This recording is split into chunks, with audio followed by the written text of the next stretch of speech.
if you look very carefully at the story of Italy, but also taking it out of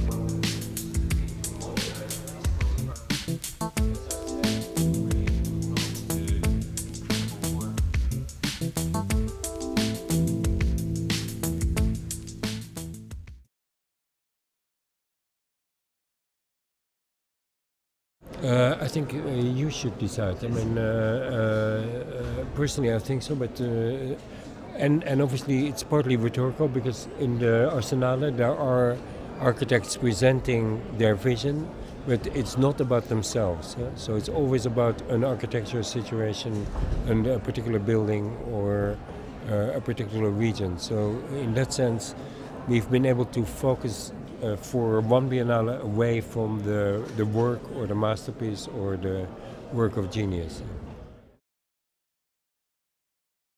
Every architect by definition is connected to the entire history of architecture, more than in other professions, because history is taught, history is a very important kind of part of our knowledge. So that makes it a crucial tool to understand architecture, but also to produce architecture. You produce an architecture always in relation to precedents, in relation to earlier architectures, in relation to earlier architects who lived around. So it's a kind of permanent presence in your head when you work.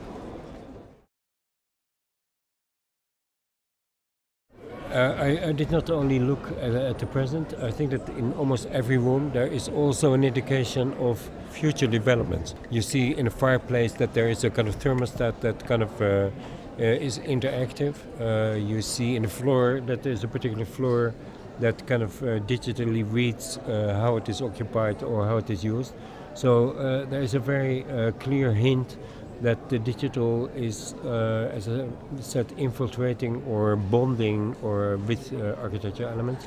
So that is very clear. So one thing that you can take with you is really that imminent direction. And as you take it with you, you can kind of wonder whether that is a particularly desirable condition or not. Basically, architects I have always believed that they served mankind, very often associated with political regimes that served mankind, also claimed to serve mankind. So I think that after a lot of experiences, some of them extremely negative, I think that very few of us would claim we serving mankind.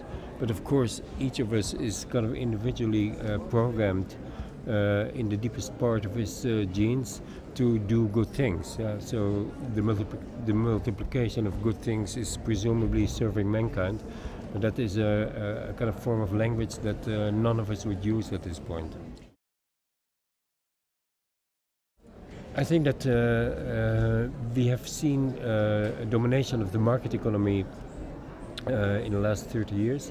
And of course, in many cases, it is serving mankind. If you are talking, for instance, about taking 200 million Chinese, poor Chinese, in 10 years into the middle class, you would have to be really blind to not say that that serves mankind.